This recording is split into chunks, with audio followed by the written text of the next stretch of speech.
Daniel had always trusted his pastor, Reverend Collins. To him, the man was more than just a preacher.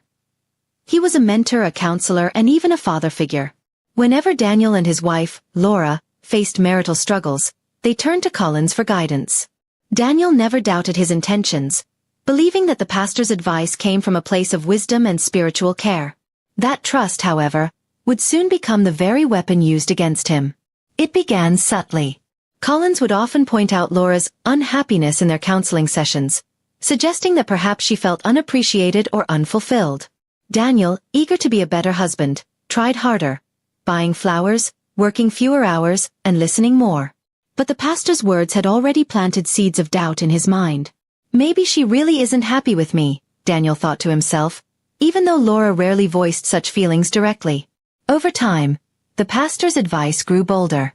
He hinted that Laura might have needs Daniel couldn't meet, emotionally or otherwise. He would shake his head and sigh, as though carrying a burden he couldn't fully explain. Eventually, he suggested that perhaps the marriage itself was flawed, beyond saving. Sometimes, Collins said during one late session, the godliest thing you can do is let someone go. Daniel was torn. Divorce was the last thing he wanted, but Collins framed it as an act of love, a sacrifice for Laura's happiness. After weeks of emotional conflict and with the pastor's constant nudging, Daniel reluctantly agreed. When Laura finally said she thought they should separate, Daniel didn't fight her. Instead, he signed the papers, his heart heavy but convinced he was doing the right thing. The following months were some of the hardest of Daniel's life. He struggled with loneliness, questioning his worth and wondering if he had failed as a husband. He still attended church, though the sight of Laura sitting apart from him pierced him every time. Collins would offer words of comfort, but they felt strangely hollow now. Something inside Daniel was unsettled, though he couldn't yet put it into words. 4 months after the divorce, Daniel's world shattered completely. At Sunday service, an announcement was made. Reverend Collins was marrying Laura. The congregation cheered, but Daniel sat frozen in the pew, his pulse hammering in his ears. The realization struck him like a blow. Collins hadn't been counseling them. He had been manipulating the situation all along, guiding Daniel toward letting go so he could have Laura for himself. Rage and betrayal consumed Daniel. He replayed every counseling session in his mind, every word Collins had spoken, now seeing them for what they truly were, carefully crafted lies. The man he had trusted most, the man he had confided in, had orchestrated the destruction of his marriage. It wasn't God's plan or Laura's unhappiness, it was deception. Daniel stopped going to church. He withdrew from the community that had once been his home, unable to bear the whispers and pitying looks. Some people suspected the truth, but no one dared speak against Collins openly. The pastor had too much influence, too much control. Daniel felt silenced, powerless, and utterly alone. Still, the truth gnawed at him, demanding to be heard. Slowly, Daniel began sharing his story with close friends and eventually with a few members of the church.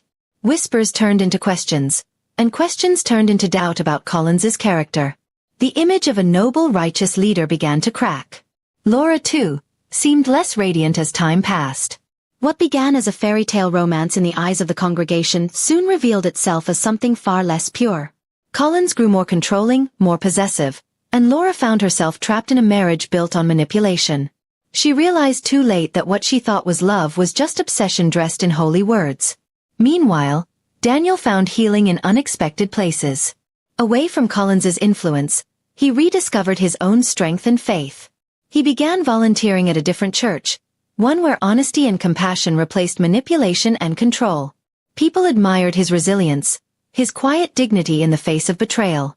Months turned into years, and though the scars of his past remained, Daniel no longer carried the weight of shame. Instead, he carried wisdom.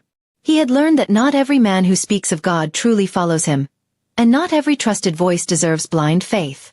Betrayal had broken him, but it had also taught him to stand taller. As for Collins, his reputation eventually crumbled under the weight of his own deceit. Whispers became evidence, and evidence became exposure. The same congregation that once praised him began to turn their backs. Laura left him, unable to endure the hollow marriage any longer. And while Collins fell, Daniel rose, not through revenge, but through quiet strength, proving that truth always has a way of surfacing.